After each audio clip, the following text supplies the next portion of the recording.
Hola comunidad, he estado escuchando y leyendo sus relatos y me encantan. A veces cometo la barbaridad de hacerlo ya muy entrada la noche y por supuesto, eso hace que no pueda dormir. Pero quisiera hacerles una pregunta. ¿Tienen historias de nahuales? A mi hermana y a mí, la expareja de mi madre, Luis, nos contaba una historia que vivió con su abuelo. Aquí donde vivo es campo, y más centrado en los cerros ya es bosque, y hay zonas donde los árboles y la vegetación son en verdad espesas. Por esto, hay una fauna como conejos, ardillas, aves e incluso en las zonas altas, venados y coyotes. Teniendo en cuenta esto, les cuento que antes era común por aquí la caza de venados, y aquí es donde comienza la historia. Luis nos contaba que su abuelo tenía la costumbre de ir a cazar. Se iba con sus amigos a acampar y se adentraban en lo más espeso del bosque. En una ocasión de tantas, se encontraban cazando en una zona en la que jamás habían estado antes, cuando de pronto escucharon las pisadas de algo enorme que se acercaba.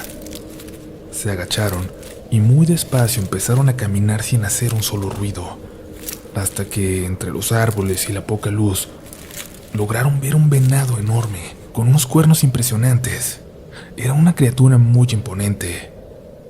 Sin más demora, el abuelo preparó su arma y disparó, pero justo en el momento en que lo hacía, algo salió mal, y tan solo logró herir al animal en una de sus patas, y este corrió lastimado alejándose del lugar. Se acercaron y notaron la sangre. No podría llegar lejos si estaba herido, así que se apresuraron para seguirlo. Siguieron el rastro que los llevó hasta una barranca, de esas como de película, llena de árboles atravesados, rocas y vegetación. Ahí encontraron algo que les heló la sangre, y es que el rastro que continuaba a partir de ahí no pertenecía a ningún animal. Había rastros de sangre, sí, pero eran de manos humanas, como cuando te manchas de pintura y colocas tu mano en la pared. Así estaban marcadas las piedras, marcas frescas que se adentraban, descendían hasta lo más profundo de la barranca. Tampoco notaron en el piso huellas del animal, sino pies que se dibujaban con toda claridad en el piso lodoso. El abuelo quería seguir, pero sus amigos lo detuvieron. Uno de ellos comenzó a gritar que había un hombre desnudo parado a unos metros sobre la barranca, un hombre lleno de sangre. Luis nos decía con toda seriedad que su abuelo se ponía pálido cuando llegaba a esta parte. Evidentemente no se atrevió a ir tras él, y el abuelo salió corriendo junto a sus amigos. Hola Uriel, te comparto una historia breve pero verdadera que le sucedió a mi familia muy recientemente, en un momento nada sencillo. La comparto no sin antes saludar a toda la comunidad RDLN. Saben, desafortunadamente desde hace tiempo, en nuestras vidas se cruzó una señora que se ha empeñado en hacernos daño a costa de lo que sea. Mi historia, por eso, no es corta. Se encuentra repleta de sucesos extraños. Sin embargo, en esta ocasión contaré solo un pequeño momento en ella, por ser el más reciente y por incluir un detalle que creo que la hace adecuada para el tema que comentaste en el video pasado. Mis padres se enfermaron de COVID y al ser hija única, yo fui la responsable de sacarlos adelante. Todas las consultas a los doctores que los atendieron fueron a través de WhatsApp. Nadie entraba a la casa, a nadie le comentamos, pero de alguna forma, esta persona de la que les hablo pareció enterarse. En los días en los que mis papás más mal la pasaban, cuando yo regresaba de las compras o cuando ya estaba sola por las noches en la sala donde dormía, notaba una sombra que se paseaba por el patio. La sombra de un animal enorme que alcanzaba a ver en la sala también, en el garage. Y me hacía sentir algo terrible el verla, el ver esa sombra arrastrándose, y a veces alcanzar a ver también a esa criatura en la oscuridad. Me dejaba muda. De hecho, el solo recordarlo me provoca escalofríos. Lo más fuerte que me sucedió fue en una ocasión en la que, al meter el automóvil, abrir la puerta y bajarme para cerrar el portón, vi a ese animal corriendo desde la calle hacia mí, pero se desvaneció tan pronto pasó por aquella puerta que aún estaba abierta. Rezar no era opción, pues en las noches, mientras intentaba dormir, Escuchaba su voz. Me hablaba de una forma extraña, en una lengua que no lograba entender, pero sabía que era él. La peste que lo seguía, la peste que siempre venía con él, era inconfundible, repugnante. Al cabo de unos días, una amiga muy cercana de la familia que es sensible a este tipo de cosas, de la nada nos llamó. Tajante, me dijo: hay algo negro en tu casa, pero no te preocupes, te van a ayudar. Te ayudarán a que no les hagan daño, y eso se les va a revertir. Se les va a regresar eso que intentan provocarles. La llamada no me tranquilizó, me dejó con más dudas todavía, pero se disiparon al cabo de unos días, cuando un pariente de mi padre le marcó para avisarle que el hermano de aquella mujer que siempre nos ha querido dañar había muerto, de forma espontánea, solo, en su casa. No sé aún si es coincidencia, pero en el pueblo se decía que aquel señor se convertía en nahual. Lo más curioso es que a partir de ese día ha regresado la paz a mi casa y con el tiempo mis papás mejoraron y continúan con su recuperación. Gracias por leerme. Antes de pasar al resto de estos relatos, les recordamos suscribirse a este medio para que estén al tanto de todo nuestro nuevo contenido y sean los primeros en escuchar, y también que nos sigan en nuestras redes sociales, sobre todo en Twitter e Instagram, donde nos pueden encontrar como RDLN Oficial. Seguimos, que hay más relatos de la noche. Trabajo en un campamento en un pueblo mágico del que se cuenta y se habla de chaneques, de brujas, nahuales y toda clase de seres misteriosos. Tengo 2 experiencias en este lugar. Entré hace 4 años a trabajar ahí. Siempre había trabajado en oficinas, así que cuando lo hice, para mí era un sueño. Todo en aquel campamento, en medio de la naturaleza, me parecía mágico e increíble. En la primera ocasión que fui lo hice como voluntaria para estar con mi mejor amiga. No iba con la ilusión de trabajar ahí o convivir con los niños, sino para divertirme. Pero al pasar de esa semana me enamoré de los niños, de convivir con ellos, de sus diferentes programas y actividades, las que les ponen siempre de acuerdo a sus edades. Como era voluntaria, estaba tanto con infantiles como con juveniles, ayudando en lo que hiciera falta.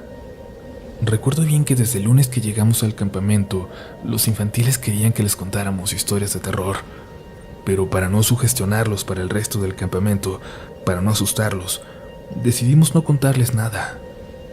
Pero ellos empezaron a contarse historias entre sí y se fueron asustando tanto que ya para la noche estaban muertos de miedo.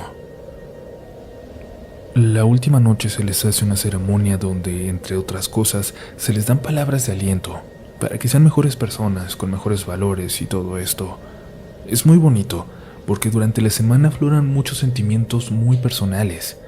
En esa ocasión incluso, había un niño que recientemente había perdido a su mamá, y al que tratamos de animar todo el tiempo.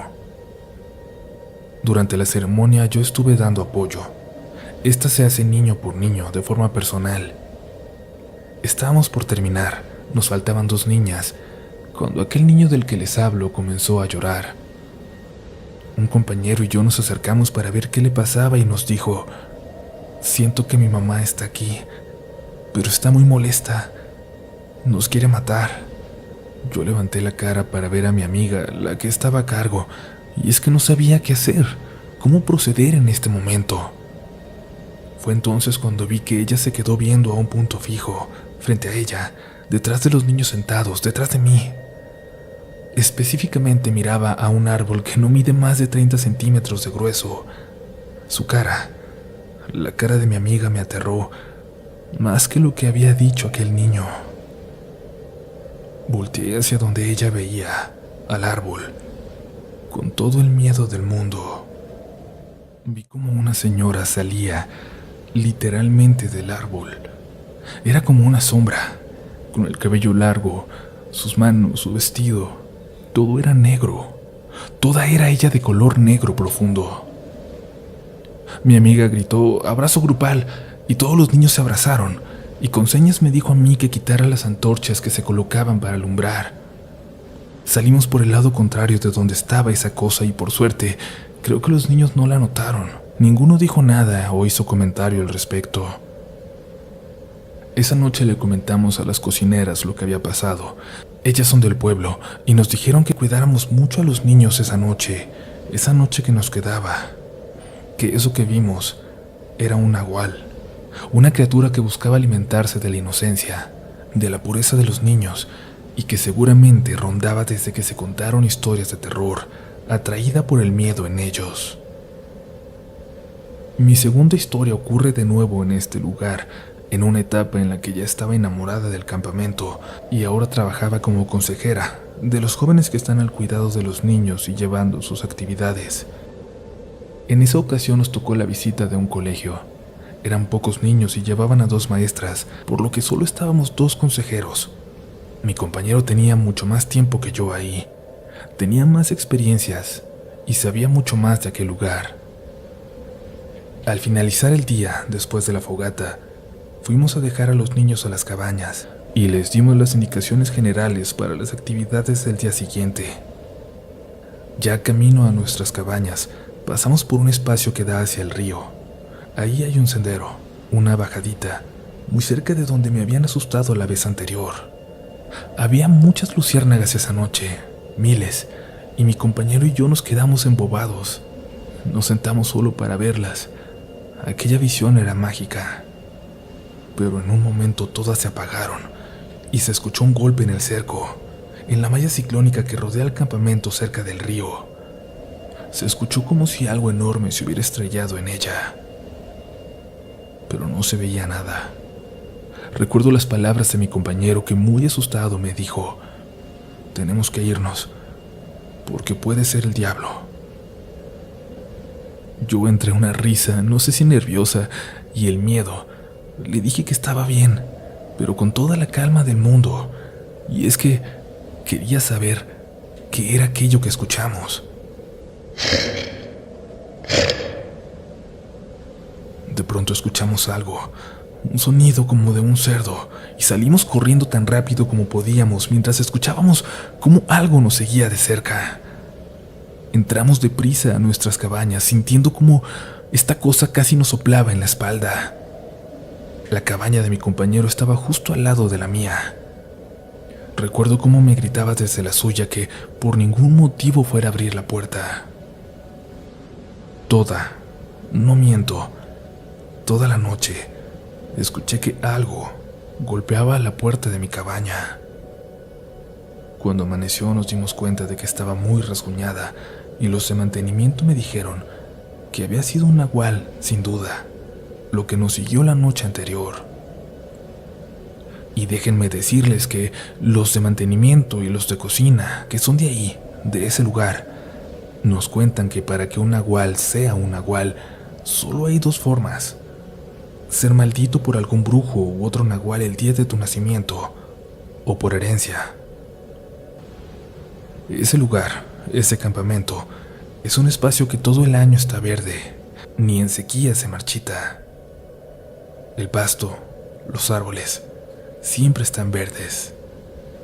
Es un lugar para volverte uno con la naturaleza, pero siempre teniendo cuidado con lo que puede salir de ella. Gracias por leerme, y espero que nunca se encuentren como yo, con algo que no pueden entender.